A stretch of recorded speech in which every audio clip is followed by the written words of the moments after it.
नमस्कार शेतकरी मित्रांनो, शेतकऱ्यांची शेतीशाळा प्राकृतिक आधुनिक कृषी शोध प्रशिक्षण चिकित्सालय रामपुरी बुद्रुकमध्ये आपले सहर्ष स्वागत आहे।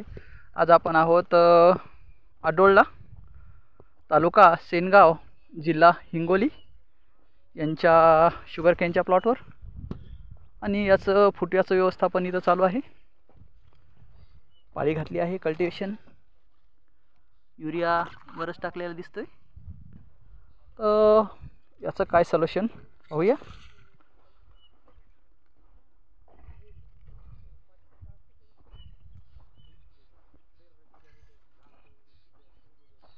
राम राम।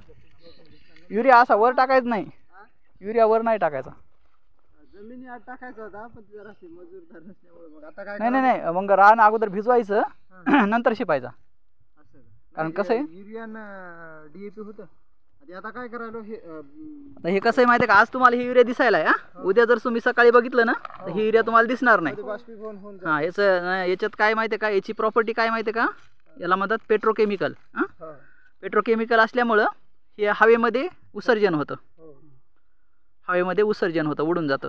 त्याच्यामुळं आता बुजून घ्यायला माती लावायची, बाळभरणी करायला। ठीक आहे, ठीक जमल ना बाळभरणी? जमतंय, काय अडचण नाही। झाली तुमची फुटवे? झाले ना, 1 2 3 4 5 6 7 8 9 10 8 9 7 7 8 आहे तर त्याच्यामुळेच कसं आहे माहिती आहे का, ऊसाचं मेन सूत्र तुम्हाला सांगतो। ऊसशास्त्र काय सांगतं, ऊसशास्त्र सांगतं एका स्क्वेअर फुटला एक ऊस जगतो। हां, मग एका स्क्वेअर फुटला एक ऊस जगतो म्हणल्यावर आपल्याला इथं स्क्वेअर फूट काढावं लागतं। तर आपल्या 1 एकरचं स्क्वेअर फूट किती, 1 गुंठा म्हणजे किती? 43,560। 43 एका गुंठ्याचं नाही, एका गुंठ्याचं 33 बाय 33 1 गुंठा, 1089 स्क्वेअर फूट म्हणजे 1 गुंठा। 540 गुंठे म्हणजे 1 एकर। तर 1089 गुणिले 40 बरोबर 43,560 स्क्वेअर फूट। तर 43,560 स्क्वेअर फूटमध्ये 43,560 ऊस पाहिजे आपल्याला। कारण ऊस तुम्ही कसाही लावा, 1 फुटावा लावा का 10 फुटावा लावा, नॉट मॅटर। हां, ऊसशास्त्र काय सांगतं, एका स्क्वेअर फुटला एक ऊस जगतो। हां, तर एका स्क्वेअर फुटला एक ऊस जगतो म्हणजे आपल्या रानामध्ये ॲक्च्युली 35,000 ते 45,000 ऊसाची संख्या राहते। हां, मग आजच्या घडीला जर समजा तुम्ही इथं ऊसाचं व्यवस्थापन जर केलं आणि आज जर तुमचे फुटवे मोजले तर आज मॅक्झिमम 1 एकरमध्ये तुमचे 1.5 लाख ऊस आहेत आज। हां, आपल्याला पाहिजेत किती? 45,000 किंवा 40,000 जरा। मग 40,000 तर 1,10,000 फुटव्याचं तुम्ही करता काय, जे तुमचं खात खाऊन मरणार आहे, इथं कारखान्याला जाणार नाही। तर उदाहरण देऊन तुम्हाला सांगतो की आपल्या कामाचे पाहुणे 100 आणि आपण लग्नाला पत्रिका छापल्या 1000। जे 900 पाहुणे होते जे जेवून गेले ते कोण होते?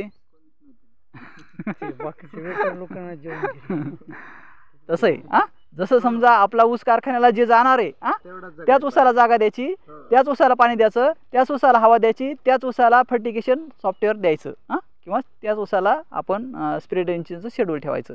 म्हणजे काय होईल, जर समजा आपल्या घरामध्ये एक जर मुलगा असेल तर ते धष्टपुष्ट असेल आणि 4 पोरं असतील तर ते कमकुवत असतील, कुपोषित राहतील। तर तसा हा भाग आहे।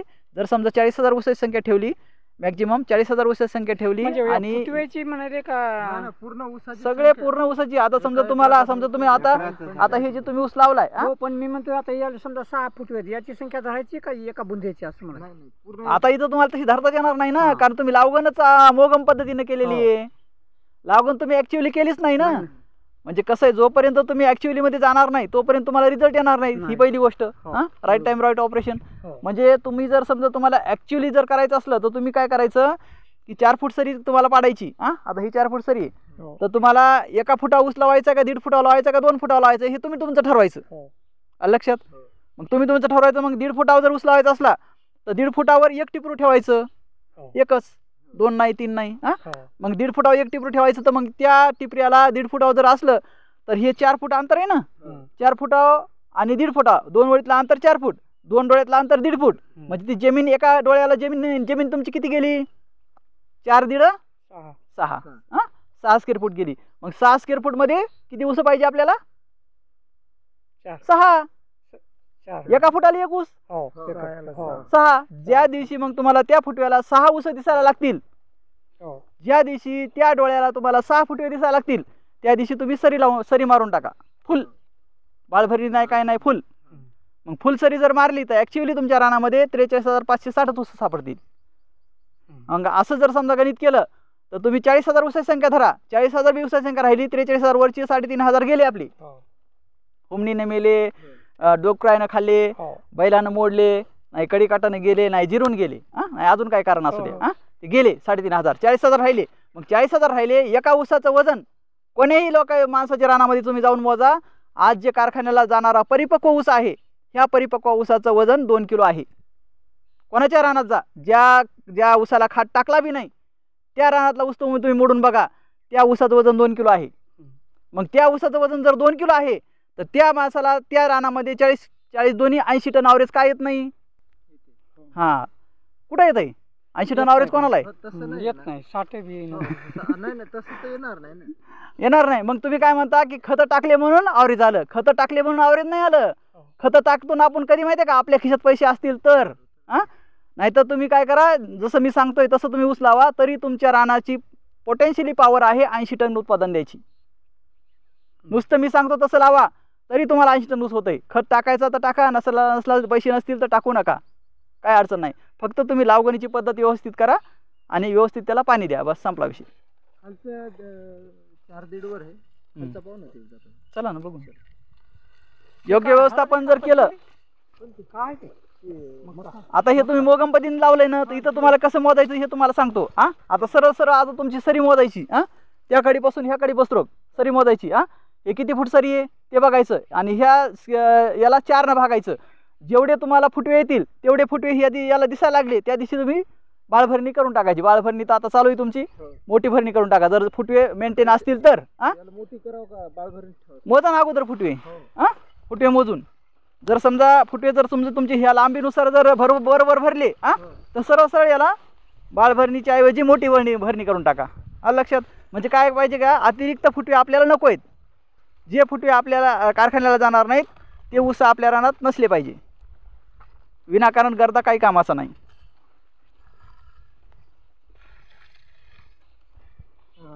बियाणं कोणतं चांगलं राहतं उत्पन्नासाठी? बियाणं कोणतंही असू द्या, बियाण्याचं काय देणं घेणं नाही. आपल्याला ऊसाचं व्यवस्थापन सगळ्यात महत्त्वाचं आहे. बियाणं तुम्ही सगळ्यात भारी म्हणलं तर आज 8632 आहे. 1996 साली पाडेगावकर संशोधन केंद्रानं संशोधित केलेली 8632 ही व्हरायटी. 8632 मध्ये 3 आहेत आता सध्या. नीरा एक आहे, पारस एक आहे आणि कृष्णा एक आहे. तर सगळ्यात भारी म्हणलं तर नीरा आहे. नीरा आपल्याला लाल मध्ये येते का कोणती? चॉकलेटी, लाल चॉकलेटी. हो चॉकलेट ती होती आपल्याकडे, पण ते ॲव्हरेज नाही आलं पाहिजे तसं, त्याच्यामुळे बंद केली. अच्छा, हे 265 दिसायला. हे 265 आहे. 10,001 आहे. हे 10,001 आहे ना. हां, हे 265 आहे. हो, इथून इकडं हे 265 आहे, हे 10,001 आहे. ते कोणतं वेगळं दिसायला. हां, अलग आहे. हे इथून अलग आहे. हे अलग आहे इथून. हे 8,005 आहे त्याची. नाही, हे 15,012. 15,012 आहे का? हां, हे 8,005. कोणतं? हे वरचं. ते वरचं. आणि ते 4 तास 10,001. ते नवं आहे ऊस आहे ना. लागण आहे ना. हे पण नावाचं आहे ना. हे खोडवा आहे. हां, खोडं दिसायला. गेल्या वर्षी देण्यासाठी आणलं. मग हेच तुम्ही लावायचं नाही, याची जराशी बरी दिसेल मला व्हरायटी. नाही, ते काय ते तिथे लावलं ना आपण, ते तिकडे. अच्छा, तिकडे लावला का? हां, ते उरलं होतं परत त्याच्यात लावलं. नाही, ते जास्त आहे ना. त्याचं काढलं का ॲव्हरेज तुम्ही? गेल्या वर्षी ॲव्हरेज काय बसलं याला? नाही, मोजलं नाही, डायरेक्ट इथलचा तोडला आणि तिकडे नेऊन लावला. हां, अशा पद्धतीने जर लावलं तर तुम्हाला ॲव्हरेज चांगलं येतं बघा. लागण लेट झाली याची जवळपास फेब्रुवारी. आता याला तुम्ही मोठी भरणी करून टाकली तरी काय अडचण नाही. आता याच्यात खोड्यामध्ये उत्पादन नाही येण्याचं कारण काय माहिती आहे का? हे खांड्या पडणं बघा. हे खांड्या, हां, गॅप फिलिंग नसली पाहिजे. 2 फूट एक पांड समजा आपला, हे पांड आहे आपला असा. ह्या पांडामध्ये एक डोळा पाहिजे आपल्याला. आता इथं समजा इथं आहे ऊस, इथं आहे, ह्या इथं पाहिजे एक आपल्याला. 1.5 फुटावर होती लागण. एवढं जर असेल तर तुम्हाला ॲव्हरेज तिथं मिळून जातं. बाकीची काही नाही अडचण. छान आहे प्लॉट, मस्त आहे. ग्रीनरी ही तर बरी वाटायली. छान आहे. फुटव्याची संख्या पण व्यवस्थित आहे. याला आता स्प्रे ड्रेंचिंग शेड्यूल घ्या. मोठी भरणी. हां, स्प्रे ड्रेंचिंग शेड्यूल घ्या. स्प्रे ड्रेंचिंग शेड्यूल घेतल्यामुळं काय माहिती आहे का, पानाची जी साईज आहे, पानाची साईज ही 4 बोट झाली पाहिजे. आणि लांबी झाली पाहिजे 6 फूट. 6 फूट लांबी म्हणजे 6 इंच कांड आणि 4 फूट हे जाडी म्हणजे 4 इंच घेरा त्यांचा. अशा पद्धतीने जर तुमचं कांड झालं तर तुमचं वजन 1 नंबर मिळेल आणि भरघोस आणि दर्जेदार उत्पादन तुमच्या प्लॉटमध्ये तुम्हाला मिळून जाईल. थँक्यू मित्रांनो, धन्यवाद. कसा वाटला प्लॉट लाईक शेअर आणि कमेंटमध्ये सांगा.